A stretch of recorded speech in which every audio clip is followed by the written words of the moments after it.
The cause of civil liberty must not be surrendered after 1 or even 100 defeats. Good old words of Uncle Abe to live by, my friends, and we're back in the campaign. I want to thank everybody for being so, helpful in this campaign, and in general, just kind of sticking with it, following it episode to episode. That's why I'm trying to get this episode to you as soon as possible. Now, we are still waiting, essentially, and I'm thinking of treating this a little bit like Gravitating Tactics in the sense that we will fast forward until we actually get to a battle. Now, we are also using these blocking squadrons. We've destroyed almost 2 Confederate fleets, although I don't really know if you can call them fleets. Nonetheless, we're going to have this one head down over to New Orleans. We want to have this blocking squadron destroy some more of the enemy fleets. You can see a lot of burning forts here. Some of them are ours, some of them are enemy forts, but the fact being, I want to take Farragut's squadron and send them in over here. A lot of naval combat has actually gone on just during our campaign, frankly. We've gotten quite a few victories out of it, so I'm going to keep it going, and we're also going to take a look at where our armies are. Specifically, our Fort Army here, the Department of Virginia under Wool.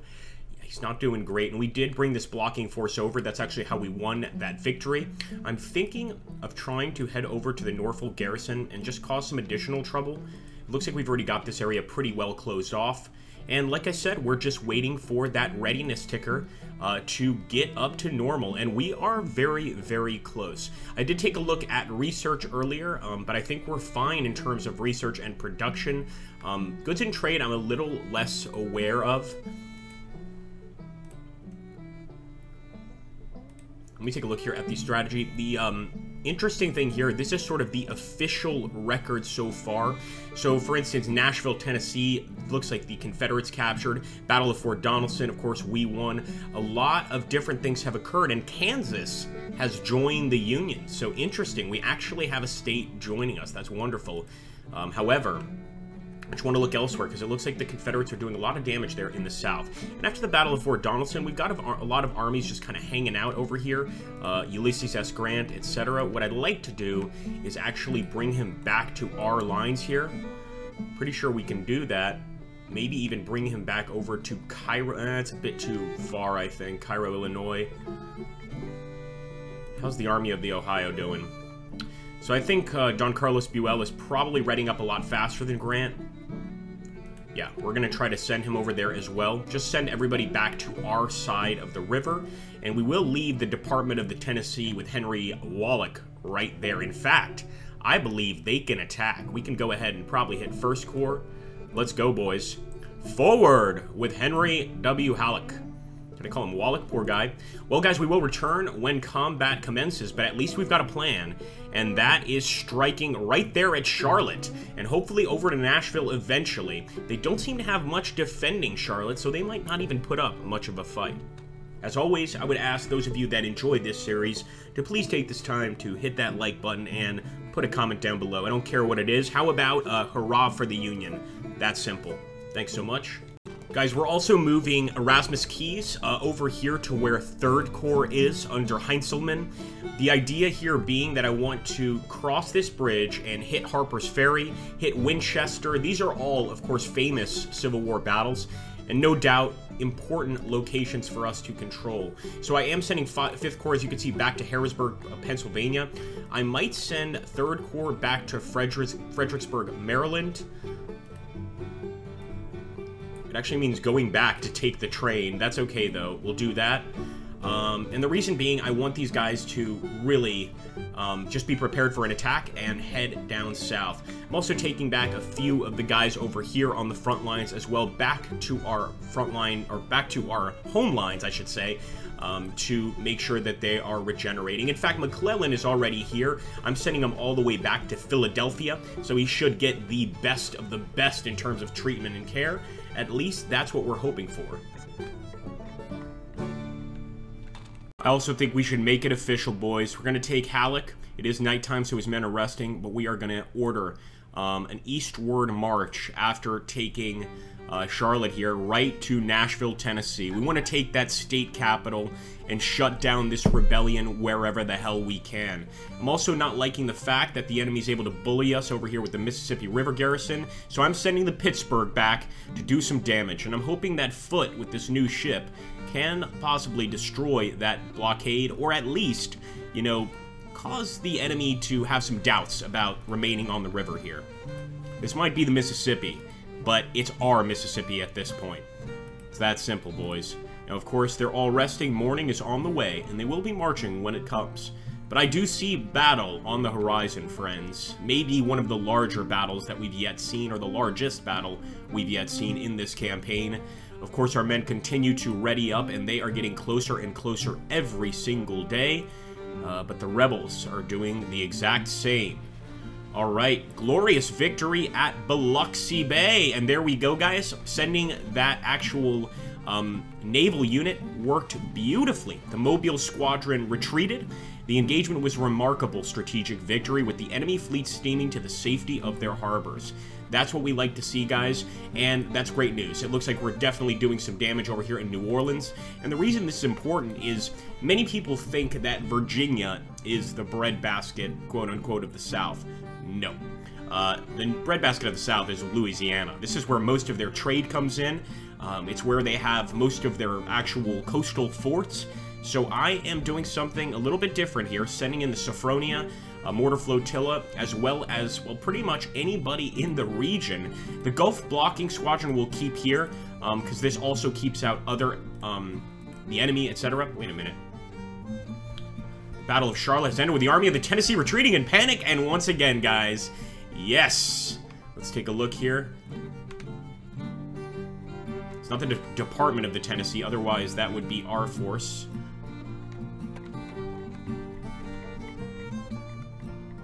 Yep, that's the Army of the Tennessee. The rebels are retreating in force. Hold on, the Department of the Mississippi, though, why are they going this way? No, no, no, no, no.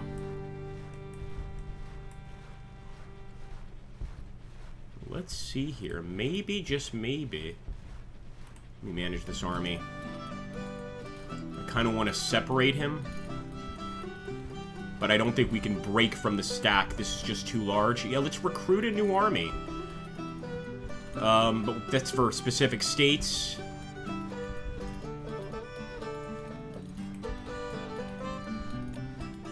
It's still under Pope's forces. Not sure why that happened. That's a little strange. We didn't have our eyes on it, though. Alright, let's pop back here. Let's see if we can do anything about that. Because, yeah, he's kind of heading back. I'm not sure why. Let's have him halt. There we go. Maybe that'll work.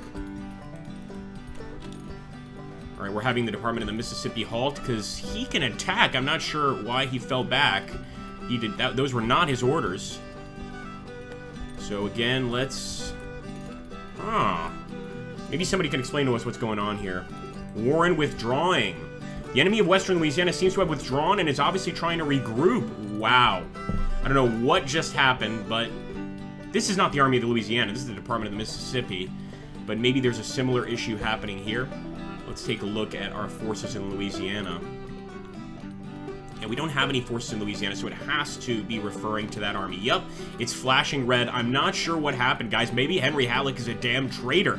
He just fell back, and this is only a force of, what, maybe 6,000? Okay, 26,000. Never mind. They definitely brought some reinforcements. So in this case, we are probably going to have to stay put, just wait. Just like the other armies, let these guys recuperate a little bit before they head back out. It looks like they are in desperate need of food, so I guess getting them back to Cairo, Illinois is going to be the right choice, or Evansville, Indiana. These areas are very far away. Unfortunately, our Western theater, all of our supply is quite far from the front line. That is, of course, a problem. There we go. Warden's command has arrived. This naval battle is continuing, and we're also constructing another naval fort there at Fort Monroe, just to make it a little stronger, make it a little more difficult for the enemy to get in. But all of these guys, as you can see, we're so close to being in readiness mode. We could probably send them out now, but I want them in the green. Like, at least in the start of the green, at a very minimum. Lucky for Lincoln and Liberty too. Let's go, baby. We got Don Carlos Buell. Unfortunately, he needs some upgrades, and right now you can see the war is just very right in the middle. It's a stalemate at this point. We need to get that very important supply, and then we will head back out into the fray of battle. I mean, I wouldn't mind heading out with Henry Halleck. It's just his men don't seem to be ready to go because of the food situation. So they are going all the way back to Cairo, I believe. So what we're going to do, guys, we're going to upgrade this supply depot, and probably a lot more supply depots. I don't know why I can't click it. The selection is a little messed up in the game. There we, oh, I almost had it. Come on now. You know you want to upgrade. There we go. Alright, this building's being upgraded, guys, and just all along the line, I'm going to upgrade these supply depots. I'm not sure I really want to upgrade this one yet, well, because number one, we can't, but number two, it's currently actually distributing goods to these armies, so let's let it continue to do that. But I'm going to look elsewhere, especially on our western front, to see if we can improve the supply situation over there too, with some upgrades. Unfortunately, we might not have a supply depot in this area.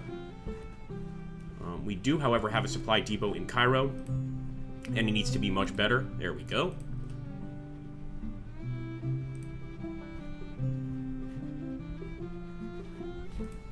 I also wonder just how much supply is coming in via the river. And the reason I ask that is because maybe there's a way to upgrade our garrisons, things like that. At least in time, not necessarily right away. Now, I'm really tempted to take Morgan's command here from Knoxville, Tennessee, and start attacking, but that would be unwise. I'm thinking what we need to do is at least bring over some additional units to merge with him. Although then again, a risk is a risk. His readiness is pretty good. Let's see if we can see what's going on at Knoxville.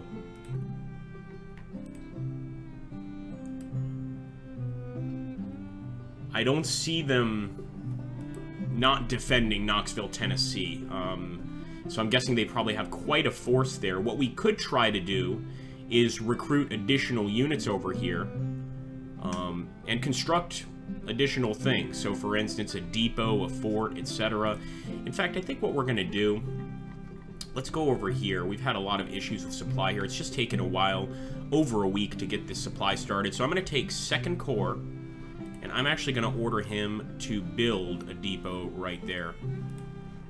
This will, of course, increase logistical supply. Let's do like that. Yeah.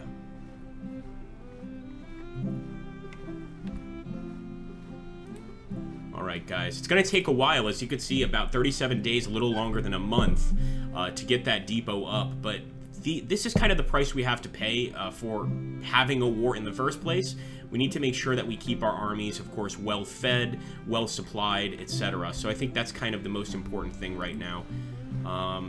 If I could stop Henry Halleck, I would. He's set in his ways. He is not stopping, no matter what I do. I consider that an act of disobedience, not necessarily treason. And the Battle of Biloxi Bay has ended with the New Orleans squadron retreating. The engagement was a remarkable victory. 11 enemy ships sunk here, guys. We are just smashing the enemy in New Orleans. The Union Navy is unstoppable. I'm going to make that the name of this video for sure. We are just crushing them at sea.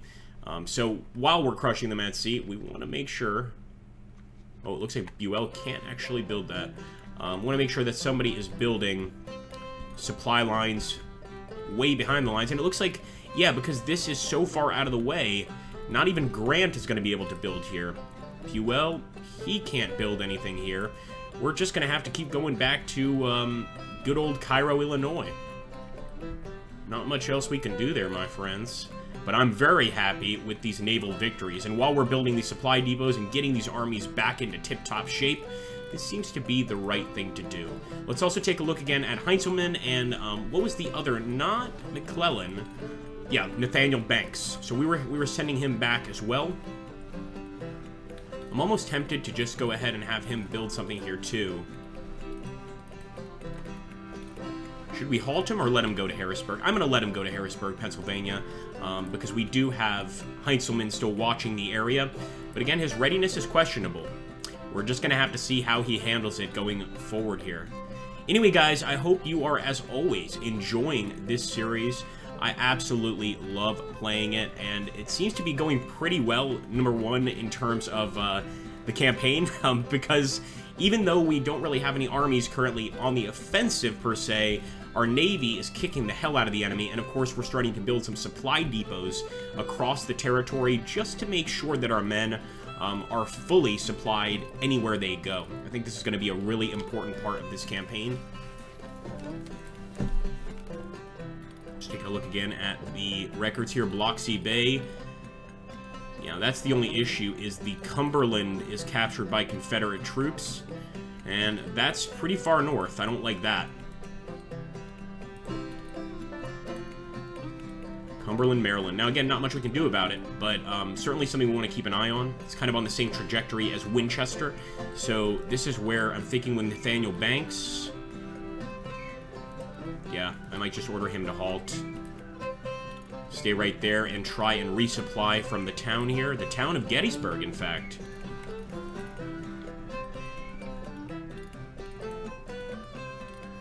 Looks like Keyes is heading over here anyway, so we will have somebody to defend the area. But of course, our next focus is going to want to be over here. I mean, the enemy has telegraph stations right to the west of us. We need to deal with that situation quickly. Well, folks, once again, I could keep on playing. It's just one of those games that you want to play a little more every time. Thank you so much, and I hope to catch you in another episode very, very soon. Now, keep in mind, that's all dependent on those likes and comments. The more likes and comments, the more likely that an episode's going to come up tomorrow or the next day. And there we go, yeah, Army of Western Louisiana. I guess since we beat them at sea, even their infantry is fleeing in terror. That's the only thing I can imagine. We're also going to go ahead and... Oh, low readiness for these naval forces. If we can move someone over here, we will, because it looks like they're trying to cut us off over here at the fort of Florida, the Department of Florida fort. So let's send some naval units there. In fact, I might even take our Gulf blockading squadron and join the battle. That's how lucky we've been on naval battles. All right, see you in the next one, boys.